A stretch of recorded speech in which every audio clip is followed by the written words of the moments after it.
अहो एवढा मोठा बंदोबस्त असताना हा दरवाजा उघडलाच कसा? तो कुणी उघडला आणि मग आतमध्ये नक्की काय काय केलं असे ढीग मित्र हो.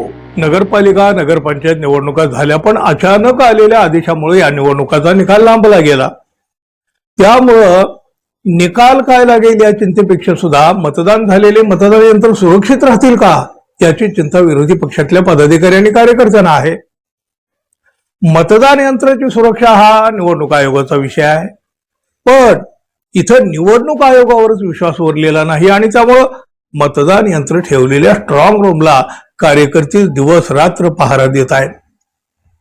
पोलिसांचा सगळा फौजफाटा जरी असला तरी कार्यकर्त्यांचा विश्वास मात्र कुठल्याही यंत्रणेवर उरलेला नाही. अहो बघा, तसं जर पाहिलं तर ही किती लाजिरवाणी बाब आहे. निवडणूक आयोगासाठी म्हणा किंवा सरकारसाठी म्हणा, निवडणूक आयोग आणि सरकारी यंत्रणा यांच्यावरच जर विश्वास नसला तर त्यांनी घेतलेल्या निवडणुकावर तरी लोकांचा विश्वास कसा काय बसेल हो?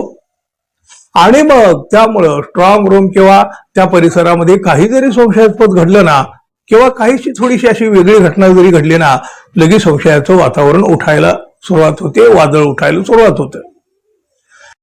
इथं लावलेले सीसीटीव्ही कॅमेरे किंवा त्यांचं प्रक्षेपण क्षणभरासाठी जरी बंद पडलं ना, तरी प्रचंड गदारोळ उठतो, संशयाचं वादळ उठतं. तिथं कार्यकर्त्याची गर्दी होते आणि अधिकाऱ्यांना मग जाब विचारला जातो. अशीच गर्दी रायगड मधल्या पेन मधल्या एका स्ट्रॉंग रूमच्या बाहेर उसळली मित्रांनो. रात्रीच्या वेळी या स्ट्रॉंग रूमचा दरवाजा उघडला गेला असल्याचं सकाळी दिसून आलं. अहो एवढा मोठा बंदोबस्त असताना हा दरवाजा उघडलाच कसा? तो कुणी उघडला आणि मग आतमध्ये नक्की काय काय केलं असे ढीगभर प्रश्न उपस्थित झाले.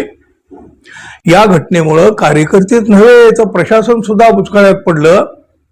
उघड्या दरवाजाचे फोटो सोशल मीडियावर व्हायरल झाले आणि त्यामुळे तर मग काय इथली गर्दी अधिक वाढली, चर्चा वाढल्या, संशय वाढला.